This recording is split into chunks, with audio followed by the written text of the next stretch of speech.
किसी व्यक्ति के पास कुछ मुर्गियां और गायें हैं। इनके पैरों की संख्या 140 तथा मस्तकों की संख्या 48 है। मुर्गियों की संख्या कितनी होगी? कोई एक व्यक्ति है जिनके पास कुछ मुर्गियां हैं और कुछ गायें हैं। जब हम लोग ये दोनों का मस्तक यानी सिर को गिन रहे हैं तो 48, जब सिरों को हम गिन रहे हैं तो 48 प्राप्त होता है, और जब पैरों को गिन रहे हैं तो 140 पैर कुल पैर प्राप्त होते हैं। हमको पूछा गया है कि इसमें मुर्गियां कितना है, पूछा जा सकता है इसमें गायें कितनी हैं। तो इसको हल हम लोग x y मान के नहीं करेंगे, बिल्कुल आसान सा लॉजिक है, हम बताएंगे आप इस वीडियो में। बहुत ही आसान तरीका है। इसमें जो ये सिर है 48, अब ये जो गाय है, गाय के 4 पैर होते हैं और मुर्गी के 2 पैर होते हैं, और पैरों को जो किए तो 140 पैर टोटल हुआ।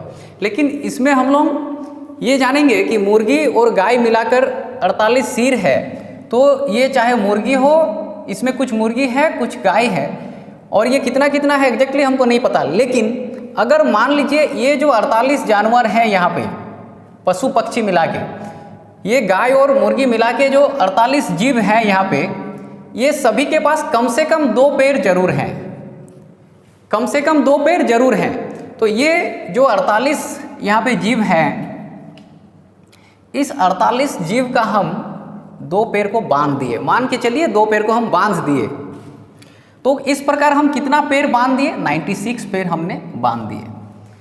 तो 48 जीव का 2 पैर करके, इसमें जितना मुर्गी का तो सभी पैर बंधा गया, अब कुछ पैर खुला पैर है। कितना पैर खुला है इसको हम इससे माइनस करेंगे। तो मुझे यहाँ पे 140 से हम 96 को माइनस करेंगे तो प्राप्त हुआ 44, यानी 44 पैर मेरा अभी भी खुला है। तो ये जो 44 पैर खुला है, ये किसका पैर है? गाय का पैर है। और अगर 44 पैर खुला हुआ है तो हर गाय का, क्योंकि 2 पैर हम लोग बांधे थे, इसका मतलब 2 पैर हर गाय का खुला हुआ है, यानी अभी इसमें कितना गाय है? 22। यानी हम बोल सकते हैं, अगर हमको गायों की संख्या पूछा जाएगा तो 22 आंसर होगा। अगर मुर्गियों की संख्या पूछा जाएगा, अब हम देखेंगे कि ये दोनों मिला के कितना है? 48 है। 48 सिर है, मतलब ये दोनों मिला के कितना जीव है? 48 है। और अगर हमको मुर्गी पूछा जाता है, अच्छा टोटल 48 है, उसमें से गाय को माइनस कर देंगे तो ये हो जाएगा मेरा 26। तो यही 26 जो है मुर्गियों की संख्या है। अगर गाय का पूछता तो ये आंसर होता, अगर मुर्गी का पूछा तो ये आंसर। इसको हम लोग इस तरीके से समझे। करना क्या है? कुछ नहीं, सिरों की संख्या को 2 से गुना कर देंगे और उसको पैरों की संख्या से माइनस कर देंगे,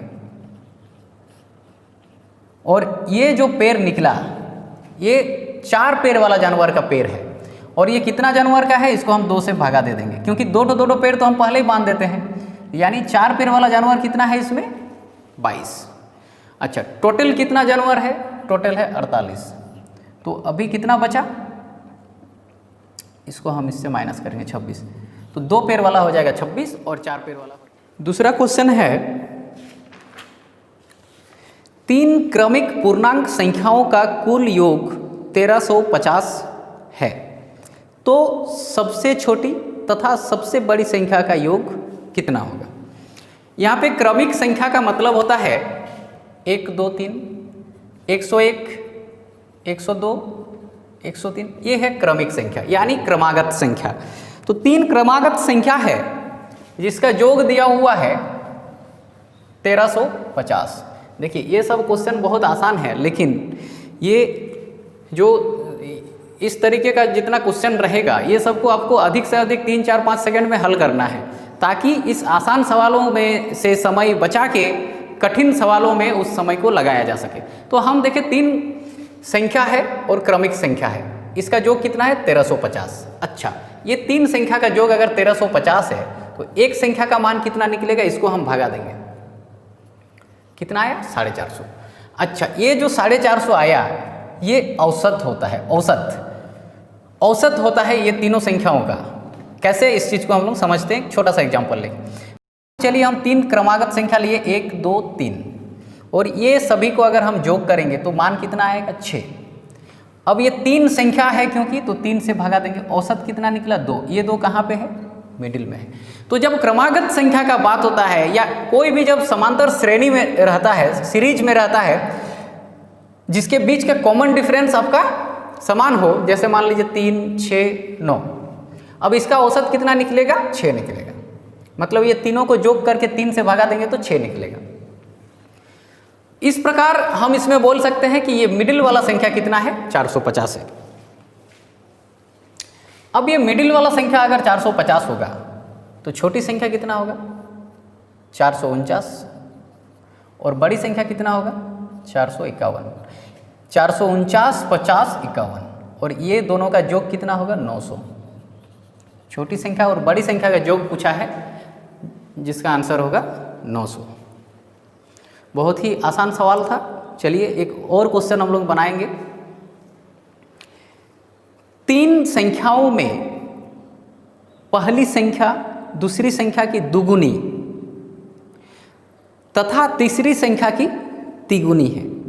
तीनों संख्याओं का औसत 88 है। सबसे छोटी संख्या क्या होगी? तो इसमें हम लोग देखेंगे 3 संख्या है, इसमें बोला गया है कि पहली संख्या जो है दूसरी संख्या की 2 गुनी और तीसरी संख्या की 3 गुनी। तो यहाँ पे हम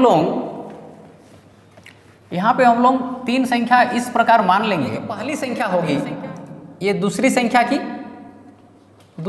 की 2 गुनी और तीसरी संख्या की 3 गुनी। तो 6, 3 और 2 हम लोग ले लिए होने। अब दूसरा कुछ भी हम लोग ले सकते हैं, खाली इस कंडीशन को पूरा करें कि इसका ये 2 गुना हो और इसका 3 गुना हो। अब ये तीनों का औसत हुआ। अब हम ये तीनों का योग देखेंगे कितना हो रहा है। 11 हो रहा है। और ये तीनों का औसत दिया हुआ है 88। अच्छा, ये 88 अगर औसत है तो ये तीनों संख्या का योग कितना होगा? कुल संख्या जितना रहता है उसको गुना किया जाता है। तो इसको अगर हम गुना करेंगे तो इस 88 को अगर हम गुना करेंगे 3 से तो कितना होगा? 264।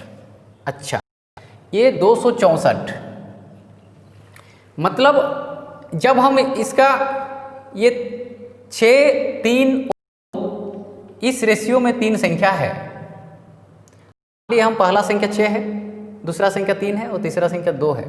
तो ये तीनों संख्या का रेशियो का योग कितना? 11, जो कि दिखा रहा कितना को? 264, यानी 11 का मान है 264। अब इसमें पूछा गया है छोटी संख्या। अगर 11 का वैल्यू 264 है तो 1 का वैल्यू कितना? इस 264 को हम 11 से भाग देंगे, यानी इसका वैल्यू हो गया आपका 11 दूनी 22 और 11 चौके 24। मतलब 1 यूनिट का वैल्यू हो जाता है 24 और छोटी संख्या तब क्या होगा? 2 यूनिट होगा। इस 24 से इसको गुना करना है, यानी 48। इसका आंसर हो जाएगा 48।